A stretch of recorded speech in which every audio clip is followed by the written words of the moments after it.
I'm gonna start with these awards.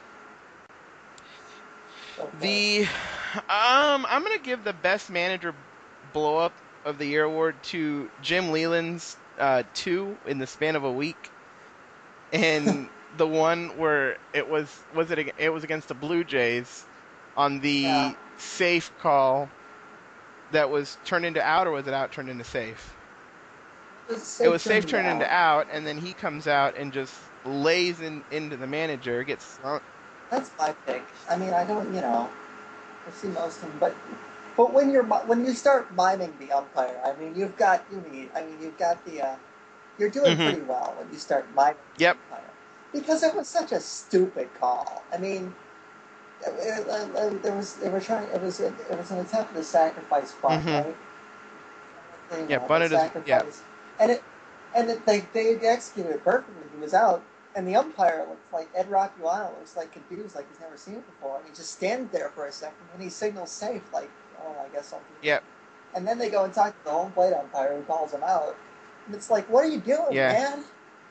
Are you not paying attention? It's So of course, Jim, you gotta love it when Jim, So you had that. You makes had 8 days later. We talked about it when he was thrown out of the game against the Angels, Joe and Joe yeah, the Joe Westpalooza. Espalooza, everyone was thrown out. And then a day after we talked about it, and a day after he was thrown out, he came out and said that there was too much tension with the with the umpires and the Good managers. for Yeah. him. It's not like we're complaining that there's more um, ejections than usual this year. I just think it's like that one crew in Hmm. particular that basically antagonizes everyone that they're involved in. So that was fun. I mean, the circumstances make it because he was basically in the dugout. Hmm. Um, I have for my next award is the probably shouldn't have said that award. We're gonna give that because everyone was up in arms about this to Brian Sabian after the Buster Posey injury, and yes, making the comments about the player that ran into Buster Posey, was it named Scott Cousins?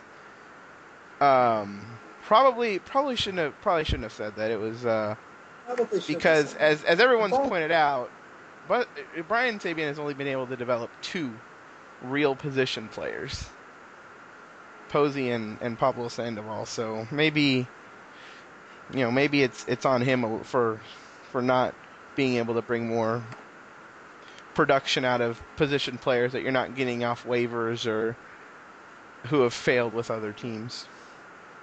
I mean, we can go into that. I don't want to dredge up that debate again, but it's just you can't you can't say that. Hmm. I mean, it's and that's one of my pet peeves when ownership or general managers start to like stick their noses into the players' business.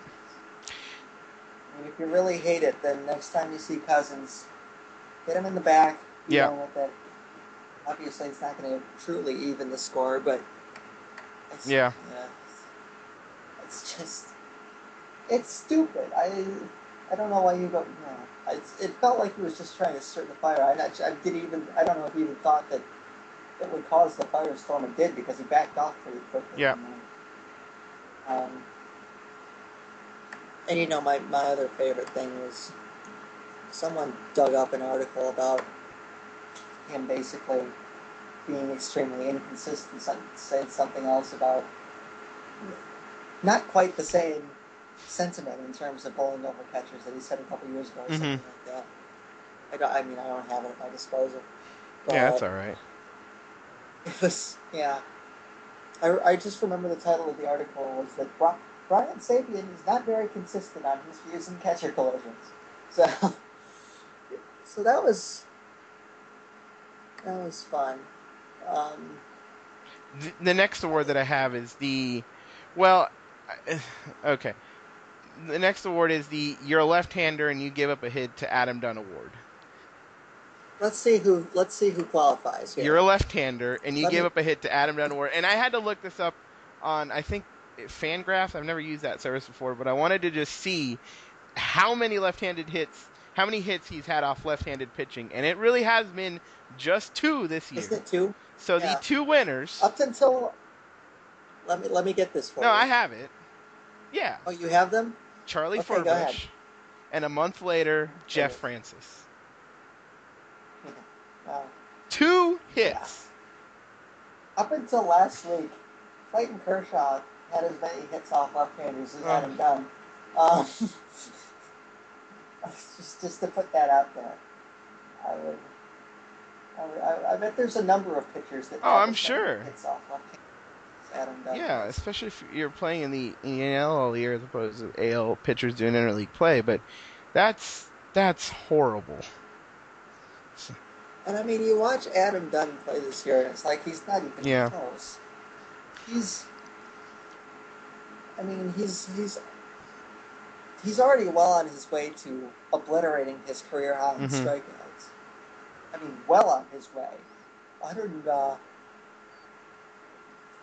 Coming into today, 115 before the All-Star break. I know he had at least 2 more today. But to Charlie Furbush and Jeff Francis, those were the only 2 pitchers that stand between Adam Dunn and an 0 for the season on hitting off left-handed pitching. The one off Furbush was a complete, like an infield hit, yeah. Yeah, an infield hit. And they've both been singles. Yeah. That's amazing. That's just, wow. Remember, now let me pull back a bit. Remember the first game of the season? Adam Dunn had a home run, a double, 4 RBIs, and everybody was like, "Wow, the White Sox got a huge break player, up the White Adam Sox, Dunn, man. They scored 15 runs, yeah. Man. They're going to be scary this year. They got Adam Dunn. He's already got a home run. He's the real deal." He has 9 on the year. And then, yeah, 9. And since that opening day, he's hitting 156. He's basically nothing. I mean, and here's the amazing thing: the Tigers were basically weighing Adam Dunn and Victor Martinez in the offseason. Victor Martinez is hitting like 315, which probably could have been an All-Star in a better year. And Adam Dunn, who's making more than him, for the same amount, they got him signed for 4 years. Making more than Victor Martinez, he's hitting 162. Here we stood with 150. And here we stood at the beginning of this season, and the Tigers were supposed to sign Vlad Guerrero. Yeah. Remember when? Adam Dunn's making 40 home runs at U.S. Cellular. 40 home runs. And now we're paying tribute to the 2 pitchers that he's got. The 2 left-handers. Charlie Furbush and Jeff Francis, please come forward and accept your awards. Charlie's in the minors right now. He's in the minors through the break. As of now. Yeah, we'll see what they do. We'll see if they... Jeff Francis pitched... They don't need him. And Jeff Francis pitched well today. He pitched well in that game, too. Yeah. Francis seems to be pitching a little bit better. Okay, I have 2 more, and I'm sure you can come up with some more. The weirdest fan tribute award, and I know you retweeted this, and I saw this too, was that guy who had the Joe Mauer shaving in his back hair. I tried to that was that so brutal. What you didn't see, because you couldn't watch the Royals telecast today, was there were a bunch of shirtless men in sombreros. I saw people in sombreros. Were they shirtless? They were down the first base line, right? I know the Royals telecast, I'm told, showed them. The Tigers telecast definitely showed them. No, I think I heard people say on the Royals telecast was showing them too. They were down the first baseline. Am I right? I was alerted by a Royals fan to this. One of the Royals fans I followed tweeted me, "Did they show the shirtless guys in sombreros on Fox Sports Detroit too?" I was like, "Yep, they did." So, and these were down the first baseline, right? Yeah, I believe so. I just saw the backs of them because I was sitting on the first base side. I'll tell you what, Rod Allen was confused. But, yeah, that was... Joe Mauer back here, man. I'm really... That's just scary and weird. It's wrong. It just should not be allowed to happen. In any free society, there's just some things that shouldn't be that free. And I'm looking at the picture now. He's got the I'm bald not looking spot up the picture. going, and ugh. I've seen it once. That was more than enough times for me to Okay. see that. It was so Yeah. Minnesota too. Like I have like the good people of Minnesota. They're very kind. They're forgiving people. I mean, they've been swept out of the playoffs since time immemorial, and they come back every year. So they're a very kind-hearted people. But that was That's what just you wrong. expect out Whatever, of Minnesota. Ugh. I suppose. The last award that I have is the Most Unique Walk-Off Award, and that was to Jim Riggleman in after the Washington Nationals won their game against, I think it was the Mariners, 1-0 in interleague play. He decides to quit minutes after that happens, and then pictures surface on the internet of him out drinking that night. Unless you have a better walk-off. Celebrating his Yeah, resignation. unless you have a better walk-off. I don't.